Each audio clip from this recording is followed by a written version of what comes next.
सभी का स्वागत है हमारे चैनल ए टू जेड अड्डा में। तो कैसे हैं आप सभी लोग? सब लोग ठीक होंगे, कुशल मंगल होंगे। तो दोस्तों, आज एक विज्ञप्ति के बारे में आपको बताऊंगा जो नवोदय विद्यालय समिति की तरफ से निकल कर आ रही है। न्यू वैकेंसी है। इसमें नॉन टीचिंग पोस्ट है। जैसे एक तो होते हैं टीचिंग पोस्ट जो टीचर पढ़ाने वाले होते हैं, और एक जो मतलब टीचर के अलावा उस विद्यालय को चलाने में अपनी भूमिका निभाते हैं, जैसे एलडीसी हो गए। इस हिसाब से मतलब अलग अलग पोस्ट होती है। उस हिसाब से अलग अलग पोस्ट आ रखी है। 10-15 प्रकार की पोस्टें हैं। तो कौन सी पोस्टें हैं, उनमें क्या क्या क्वालिफिकेशन मांगी गई है, क्या क्या योग्यता मांगी गई है, उनमें कितना वेतन मिलेगा, किस प्रकार से उसका सिलेक्शन होगा, और विकलांग व्यक्तियों की भी अलग पोस्ट दे रखी है, जो अलग कैटेगरी दे रखी है विकलांग व्यक्तियों के लिए। उनमें अलग से पोस्ट दे रखी है, रिजर्वेशन है उनका, उनमें कितनी पोस्ट है, क्या है उनके, क्या है उसके बारे में हम आपको पूरी कंप्लीट डिटेल से वीडियो में बताएंगे। तो दोस्तों, जुड़े रहेगा हमारे साथ अंत तक। तो शुरू करें वीडियो को। तो नवोदय विद्यालय समिति की तरफ से वैकेंसी निकल के आ रही है नॉन टीचिंग पोस्ट की। इसमें दो तरीके से वैकेंसी निकल के आ रही है। एक तो है हेडक्वार्टर या आरओ में, और एक है जेएनवी में। हेडक्वार्टर मतलब जो हेड ऑफिस है वो पूरे ऑल इंडिया में एक ही है। जैसे हेडक्वार्टर आपका है नोएडा यूपी में, और 8 इसके रीजनल ऑफिस हैं। एक तो हो गए हेडक्वार्टर, और 8 आरओ हो गए। 8 आरओ कौन से हैं? भोपाल है, चंडीगढ़ है, हैदराबाद है, जयपुर है, लखनऊ है, पटना है, पुणे है, और शिलोंग है। ये इसके हो गए 8 आरओ। और 7 एनएलआई जो है अमृतसर, गोवा, और कम रूप नोएडा, पुरी, ये रिंगरेडी और उदयपुर। और 650 जेएनवी मतलब जवाहर नवोर ये विद्यालय है, वहाँ पे इसकी पोस्ट आ रखी है। तो इनमें क्या क्या पोस्ट है? हेडक्वार्टर और आरओ में तो आ रखी है आपकी post assistant section officer, audit assistant, junior translation officer, legal assistant, stenographers, computer operators, junior secretary assistant, और मल्टीटास्किंग मतलब एमटीएस।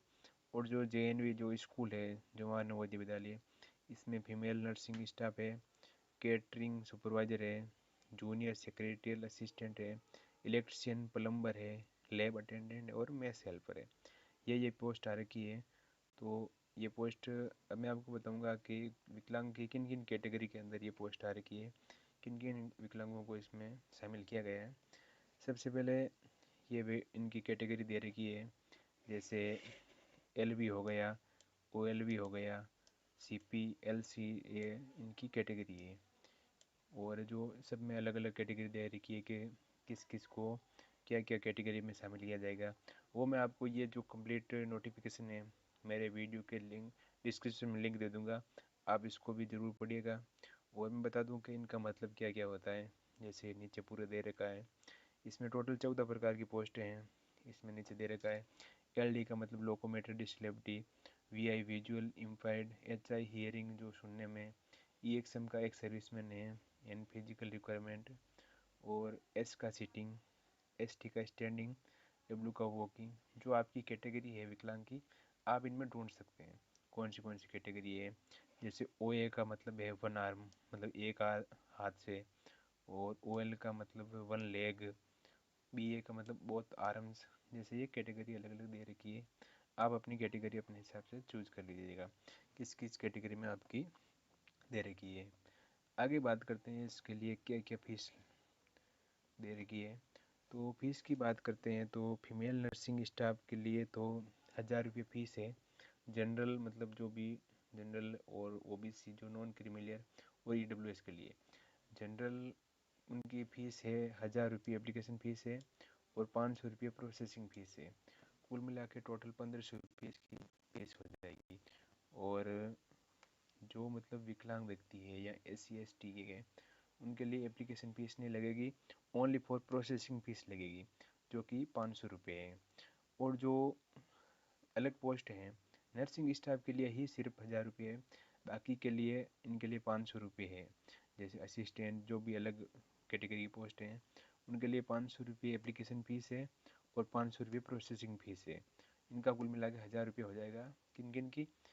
जनरल, ईडब्ल्यूएस और ओबीसी नॉन क्रीमिलियर। और SC ST और विकलांग व्यक्ति जो एक सर्विसमैन है उनके लिए 500 रुपये सिर्फ प्रोसेसिंग फ़ीस ही लगेगी, इसके अलावा कोई फ़ीस नहीं लगेगी। तो आगे बात करते हैं आपको किस पोस्ट के लिए क्या क्या एलिजिबली चाहिए, कौन सी योग्यता चाहिए, उसके लिए आगे बात कर लेते हैं। सबसे पहले पोस्ट बात करते हैं फीमेल स्टाफ नर्स की। इसका पोस्टल कोड 1 है और ये लेवल 7 की वैकेंसी है। इसकी जो आपको वेतन मिलने वाला है 44,900 रुपये से शुरू होकर 1,42,400 रुपये, ये तो वेतन है। इसमें PA DA मिला के वो अलग वेतन हो जाएगा।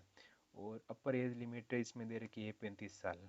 और इसमें क्वालिफिकेशन क्या क्या मांगी गई है, इसमें आपके पास BSc ऑनर्स नर्सिंग होना चाहिए और रेगुलर BSc नर्सिंग है तो भी चला सकते हैं।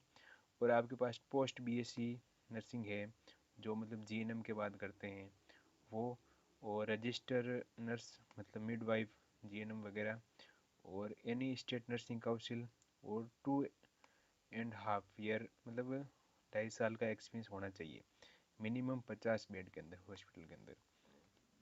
इसके ज़्यादा है तो जाएगा। और आगे बात करते हैं इनके वर्किंग नॉलेज ऑफ हिंदी या इंग्लिश मतलब रीजनल लैंग्वेज जो भी है, और इंग्लिश में हिंदी और इनका नॉलेज होना चाहिए बोलने तरीके का। नेक्स्ट वैकेंसी की बात करते हैं असिस्टेंट सेक्शन ऑफिसर। ये लेवल 6 की पोस्ट है। इसकी वेतन है 35,400 से 1,12,400। इसमें 23 साल से 33 साल तक अप्लाई कर सकते हैं।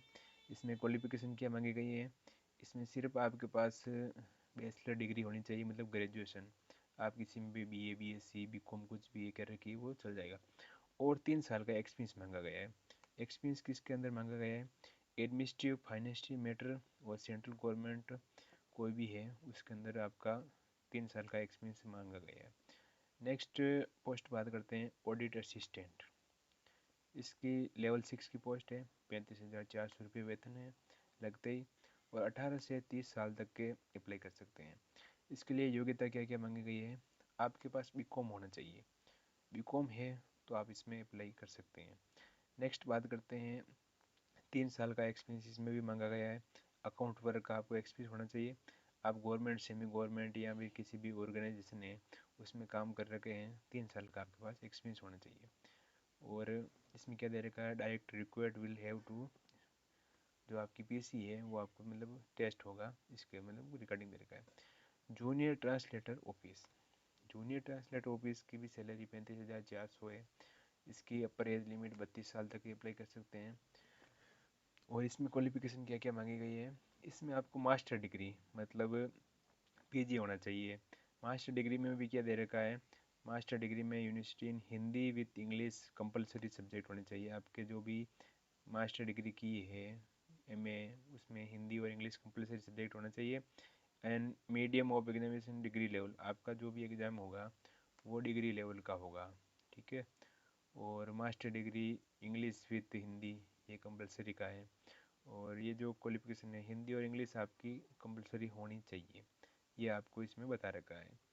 और रीजनल डिप्लोमा और सर्टिफिकेट कोर्स ट्रांसलेटर, इसमें एक डिप्लोमा या सर्टिफिकेट कोर्स भी साथ में मंगाया, Hindi to English vice versa 2 year experience ये मांगा गया है। इसमें ट्रांसलेटर आपको हिंदी से इंग्लिश और इंग्लिश से हिंदी करने का नॉलेज होना चाहिए तो ही आप इसमें फार्म भरें, अन्यथा फार्म नहीं भरें। और आगे बात करते हैं लीगल असिस्टेंट की। इसमें भी 35,400 है और अपर एज लिमिट है 23 से 35 साल तक अप्लाई कर सकते हैं। ये 35 साल ये दे रखा है, आगे मैं बताऊंगा आपको कि कोई कैटेगरी अलग हिसाब है उससे ज़्यादा भी एज लिमिट है तो भी फॉर्म भर सकते हैं। इसके लिए कैटेगरी में मतलब क्वालिफिकेशन क्या है, डिग्री है आपको लॉ में कर रखी होनी चाहिए और 3 साल का एक्सपीरियंस होना चाहिए। 3 साल का एक्सपीरियंस, जो भी लीगल केस है उनके बारे में, गवर्नमेंट डिपार्टमेंट या ऑटोनोमस बॉडीज PSU के बारे में। वर्किंग नॉलेज होना चाहिए कंप्यूटर का और हिंदी और इंग्लिश का ज्ञान होना चाहिए, ठीक है। आगे बात करते हैं स्टेनोग्राफर की। 6 नंबर वैकेंसी है स्टेनोग्राफर, ये लेवल 4 की वैकेंसी है। इसकी सैलरी 25,500 से शुरू होगी और 18 साल से 27 साल तक अप्लाई कर सकते हैं। इसमें ओनली फॉर 12वीं पास होना चाहिए। आपको स्किल टेस्ट आपका एक होगा जो स्टेनोग्राफर का होता है। इसमें डिक्टेशन 10 मिनट ऐसा कुछ वर्ड पर मिनट सीखा है और ट्रांजिशन 50 MTS इंग्लिश में 6 55 MTS हिंदी में कंप्यूटर पे आपका होगा। उसके बाद 7 नंबर वैकेंसी है कंप्यूटर ऑपरेटर। जो भी कंप्यूटर ऑपरेटर है इसकी भी सैलरी 25,000 से स्टार्ट है। आप 18 साल से 30 साल तक के फॉर्म भर सकते हैं। इसमें क्वालिफिकेशन मांगी गई है BCA या BSc जो कंप्यूटर साइंस में होनी चाहिए, या IT, या फिर BE या BTech कंप्यूटर साइंस या IT में होनी चाहिए। ये इसमें क्वालिफिकेशन मांगी गई है। आगे बात करते हैं केटरिंग सुपरवाइज़र। इसकी सैलरी है 25,000 से स्टार्ट और 35 साल तक आप अप्लाई कर सकते हैं। इसमें आपको बैचलर डिग्री होटल मैनेजमेंट में कोर्स करा हुआ होना चाहिए और इंस्टीट्यूट में मतलब होना चाहिए टूरिज्म एंड, और trade professional certificate catering with minimum 10 साल का एक्सपीरियंस। या तो आपके पास बैचलर डिग्री का मतलब होटल मैनेजमेंट का ग्रेजुएशन होनी चाहिए, या फिर आपका ट्रेड प्रोफेशनल का सर्टिफिकेट है और आपके पास 10 साल का केटरिंग का एक्सपीरियंस है। डिफेंस सर्विस और रेगुलर में, ये एक सर्विसमैन के लिए है सिर्फ ये 10 साल एक्सपीरियंस का। ठीक है, नेक्स्ट बात करते हैं जूनियर सेक्रेटरी असिस्टेंट JSA। ये हेडक्वार्टर और RO की पोस्ट है सिर्फ। इसकी सैलरी 19,900 से 63,000 से और 18 साल से 27 साल तक अप्लाई कर सकते हैं। इसमें क्वालिफिकेशन क्या क्या मांगी गई है, आपको 12वीं पास होना चाहिए और टाइपिंग मांगी गई है। टाइपिंग में मिनिमम 30 वर्ड पर मिनट इंग्लिश और 25 वर्ड पर मिनट हिंदी के मांगे गए हैं। कितने? 12वीं पास, 30 वर्ड पर मिनट इंग्लिश में और 25 वर्ड पर मिनट हिंदी में। दूसरी, 12वीं पास हो CBSE स्टेट बोर्ड से, या और सेक्रेटरी प्रैक्टिस और ऑफिस मैनेजमेंट में आपका सब्जेक्ट है तो भी आप फॉर्म भर सकते हैं। आपको 6 मंथ का कंप्यूटर का नॉलेज होना चाहिए 12वीं के बाद। एक्सपीरियंस अकाउंट में और administrative matter government semi government में एक्सपीरियंस होना चाहिए। मतलब ज़रूरी नहीं मांगा गया है इतने महीने का, लेकिन होना चाहिए आपके पास एक्सपीरियंस। डायरेक्ट रिक्वायरमेंट ये है PC से। और नेक्स्ट बात करते हैं junior secretary assistant JNV cadre में है, ये स्कूल में लगेंगे जो नवोदय विद्यालय में। इसकी सैलरी 18,900 है और 18 से 27 साल तक अप्लाई कर सकते हैं। और इसमें 12वीं पास मांगा गया है। इसमें भी आप 30 वर्ड पर मिनट इंग्लिश में और 25 वर्ड पर मिनट हिंदी में आपकी टाइपिंग है तो फार्म जरूर भरें। वही 10+2 सेक्रेटरी प्रैक्टिस मैनेजमेंट का knowledge of computer operator and data entry 10+2 level through 6 month diploma in computer course, ये होना चाहिए। एक्सपीरियंस होना चाहिए अकाउंट या एडमिनिस्ट्रेशन का, ये बात है। और आगे बात करते हैं इलेक्ट्रीशियन सेम प्लम्बर। प्लम्बर की है जो भी ITI कर रखा है। इसमें 19,900 से 63,200, 18 साल से 40 साल तक अप्लाई कर सकते हैं। 10वीं पास मांगा गया है और आपके पास ITI होना चाहिए। ITI किस में होना चाहिए? इलेक्ट्रीशियन वायरमैन, और इसके साथ आपसे 2 साल का एक्सपीरियंस भी मांगा गया है। एक्सपीरियंस में इलेक्ट्रीशियन इंस्टॉलेशन वायरिंग और प्लम्बिंग 2 ईयर एक्सपीरियंस मांगा गया है इलेक्ट्रीशियन के लिए। नेक्स्ट बात करते हैं लैब अटेंडेंट। लैब अटेंडेंट में लेवल वाइज की पोस्ट है।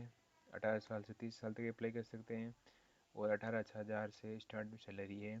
लैब अटेंडेंट में आपसे 10वीं पास है और डिप्लोमा कर रखा है लेबोरेटरी टेक्निक का तो अप्लाई कर सकते हैं। और या फिर आपकी 12वीं साइंस स्ट्रीम से है, जैसे फिजिक्स केमिस्ट्री मैथ या फिजिक्स केमिस्ट्री बायोलॉजी, तो भी आप अप्लाई कर सकते हैं। नेक्स्ट बात करते हैं मेस हेल्पर। मेस हेल्पर में भी लेवल 5 की पोस्ट है।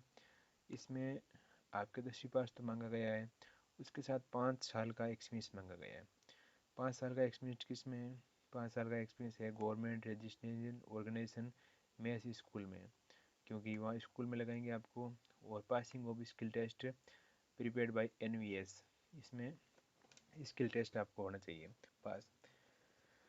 नेक्स्ट बात करते हैं MTS मल्टीटास्किंग स्टाफ। इसकी पोस्टिंग होगी हेडक्वार्टर और RO में, जो मतलब नोएडा वगैरह में वहाँ पे।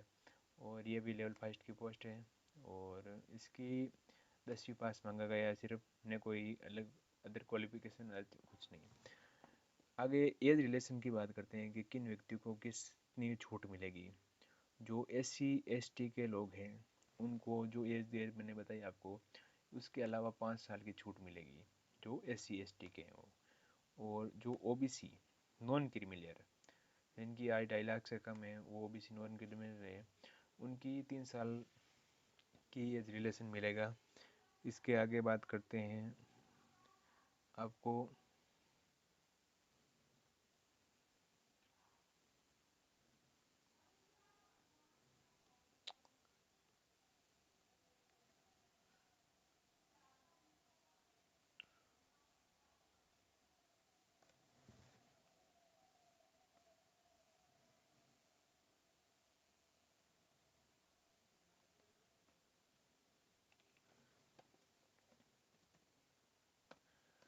उसके बाद मैं आपको बताना चाहूँ कि जो विकलांग व्यक्ति फार्म भर रहे हैं उनके पास विकलांग सर्टिफिकेट होना ज़रूरी है।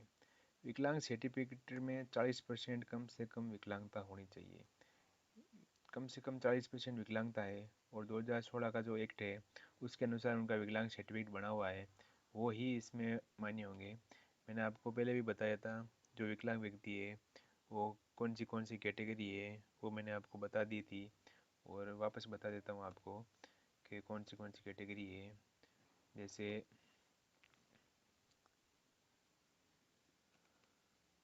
आपको कैटेगरी में बता दूँ, ये आप अपने हिसाब से देख लेना, मैं आपको नोटिफिकेशन प्रोवाइड कर दूँगा। और नेक्स्ट बात करते हैं पोस्ट है। पोस्ट को कहाँ पर कितनी है, जैसे आप इसमें पोस्ट देख सकते हैं। विकलांग व्यक्तियों के लिए अलग अलग पोस्ट दे रखी है, जैसे OH ओवर हीयरिंग वो VH हुआ, HH हुआ, ये विकलांग व्यक्तियों के लिए ही अलग पोस्ट है। तो आप अपने हिसाब से आप किस कैटेगरी में आते हैं उस हिसाब से ये पोस्ट देखें और अपना फार्म ज़रूर अप्लाई करें। फार्म फीस आपको 500 रुपये लगेगी, वो मैंने आपको बता दी। और इसका एग्ज़ाम सेंटर में बताना चाहता हूँ आपको कि अलग अलग सेंटर, अलग अलग सिटी में अलग अलग सेंटर दे रखे हैं। किस किस सिटी में क्या क्या सेंटर हैं वो मैं आपको बता दूँ, आप अपने हिसाब से चूज कर सकते हैं। फॉर्म भरिएगा उस टाइम ये ज़रूर चूज कीजिएगा। और मैं आपको बताना चाहता हूँ अभी सिर्फ इसका नोटिफिकेशन आया है, अभी तक इसकी फार्म भरने की तिथि नहीं आई है। जब भी आपको इसकी फार्म भरने की तिथि आएगी मैं आपको ज़रूर बताऊँगा। और आगे बात करते हैं इसकी क्या क्वालिफ़िकेशन रहने वाली है, क्या रहने वाला, मतलब क्या क्या इसमें आपका टेस्ट होगा वो बता दूँ आपको।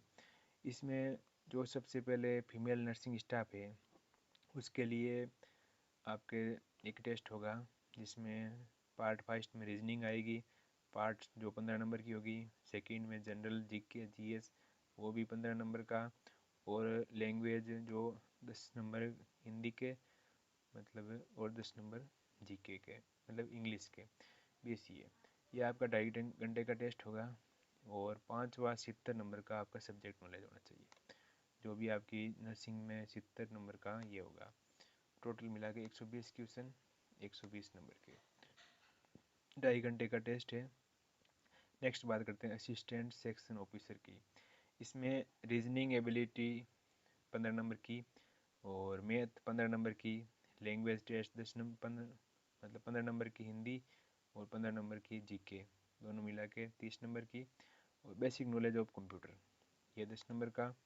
और उसके बाद ऑफिस मैनुअल, ये जो उनका CCS conduct rules, CCA rules है, ये 50 नंबर के होंगे। ये भी कुल मिला के 120 नंबर के होने वाले हैं। इसमें भी 2.5 घंटे का टाइम दे रखा है। नेक्स्ट बात करते हैं ऑडिट असिस्टेंट में। इसमें 20 नंबर की रीजनिंग आएगी, 30 नंबर की मैथ आएगी, और 20 नंबर की जो लैंग्वेज टेस्ट है, 10 नंबर की हिंदी, 10 नंबर की इंग्लिश, और 20 नंबर का कंप्यूटर। इसमें भी 2.5 घंटे टेस्ट दे रखा है। और 40 नंबर का आपका सब्जेक्ट का subject accounting, annual account, taxation, budget auditing, finance management, कुल मिला के 130 क्वेश्चन 130 नंबर के। आप नेक्स्ट बात करते हैं जूनियर ट्रांसलेशन। इसमें ट्रांसलेशन इंग्लिश टू हिंदी है 25 क्वेश्चन 25 नंबर के, हिंदू टू इंग्लिश है 25 क्वेश्चन 25 नंबर के, रीजनिंग आएगी 10 नंबर की, 20 नंबर की GK, और 20 नंबर की हिंदी और English GK knowledge 100 question 100 number के। 2 घंटे का इसमें टाइम मिलेगा। जूनियर ट्रांसलेशन क्वालिफिकेशन मैंने आपको पहले बता दी थी। और फिर लीगल असिस्टेंट में इसमें फर्स्ट स्टेज में ये होगा 5 सब्जेक्ट मतलब अलग अलग रीजनिंग 15 की, GK 15 का, लैंग्वेज टेस्ट 15 15 हिंदी 15 इंग्लिश, और 20 की मैथ और 70 नंबर का ये जो सब्जेक्ट है constitution of India, personal of high court, supreme court, central administrative tribunal, civil, ये जो भी दे रखा है ये 150 नंबर 150 क्वेश्चन की 3 घंटे की आएगी। और उसके बाद इसमें एंट्री होगा, ठीक है। इंटरव्यू किस में होगा? आपकी लीगल असिस्टेंट में। फिर बात करते हैं स्टेनोग्राफर में। स्टेनोग्राफर में फर्स्ट स्टेज में ये टेस्ट हो गए, मतलब लैंग्वेज का 20 question, Hindi 20 question, English 40, GK 30, computer 30, 100 question 100 number 2 घंटे। और सेकंड में स्किल टेस्ट जो मैंने आपको बताया था 50 MTS जो कंप्यूटर पे होगा। फिर बात करते हैं कंप्यूटर ऑपरेटर की। उसमें reasoning ability 20 question 20 number, math 20 question 20 number, language test 15 question, Hindi 15 question, English 60 number की, computer operator and MS office 130 question 130 number के 2.5 घंटे का टेस्ट। और फिर कैटरिंग में आएगा आपके रीजनिंग आएगी 15 की जीके और 20 की मतलब लैंग्वेज टेस्ट 10 हिंदी 10 इंग्लिश 10 का कंप्यूटर और 60 का डोमेन, ठीक है। टोटल 120 क्वेश्चन 120 नंबर के, और इसमें 2.5 घंटे का टाइम दिया जाएगा। फिर आती है junior secretary assistant. First stage में ये होगा रीजनिंग 20 की, मैथ 20 की, जीके और करंट अफेयर 30 का, 15 की हिंदी 15 की इंग्लिश, 30 नंबर का कंप्यूटर नॉलेज। और उसके बाद होगा आपका टाइपिंग टेस्ट। टाइपिंग टेस्ट में मैं आपको बता दूं जो आपका पर्सनल कंप्यूटर पे होगा। और आगे बात करते हैं जूनियर सेक्रेटरी असिस्टेंट की। इसमें क्या है कि मेंटल रीजनिंग 20 नंबर की, मैथ 20 नंबर की, जीके 20 नंबर की, लैंग्वेज हिंदी 15, इंग्लिश 15 और 30 नंबर का कंप्यूटर नॉलेज। और उसके बाद आपका PC पे टाइपिंग टेस्ट होगा 130 क्वेश्चन 130 नंबर 2.5 घंटे। और इलेक्ट्रिशियन में रीजनिंग 15, जीके 15, 30 की, लीगल कॉम्प्लीमेंट्री मतलब 15, हिंदी 15 में इंग्लिश 30 नंबर की और सब्जेक्ट का 60, 120 क्वेश्चन 120 नंबर। फिर होगा आपका ट्रेड टेस्ट जो IT वाला है ना, उसमें आपका ट्रेड टेस्ट होने वाला है। लैब अटेंडेंट में रीजनिंग जीके ये आपको पूछा जाएगा 60 नंबर का, इसका सब्जेक्ट का टेस्ट होगा 120 क्वेश्चन 120 नंबर के, ठीक है। और फिर आता है मैथ हेल्पर में। फर्स्ट स्टेज में ये होगा, सेकंड स्टेज में स्किल टेस्ट होगा। और तो दोस्तों ये 11वीं पोस्ट में MTS में लैंग्वेज 20 मतलब 20 की हिंदी 20 की इंग्लिश 20 की जीके करंट अफेयर और 40 का कंप्यूटर नॉलेज होना चाहिए। 100 क्वेश्चन 100 नंबर के 2 घंटे का पेपर होगा। तो दोस्तों कैसे लगा आपको वीडियो? मैंने आपकी पूरी डिटेल से बता दी है। तो जब भी नोटिफिकेशन वापस डेट आएगी मैं आपको ज़रूर बताऊंगा। फार्म ज़रूर फिलअप करें। आप अपनी कैटेगरी के हिसाब से फार्म फिलअप कर सकते हैं। तो दोस्तों जुड़े रहिएगा हमारे साथ और ऐसे सपोर्ट करता रहेगा। वीडियो में जानकारी कैसी लगी वीडियो को लाइक करिएगा और चैनल को सब्सक्राइब करिएगा। धन्यवाद।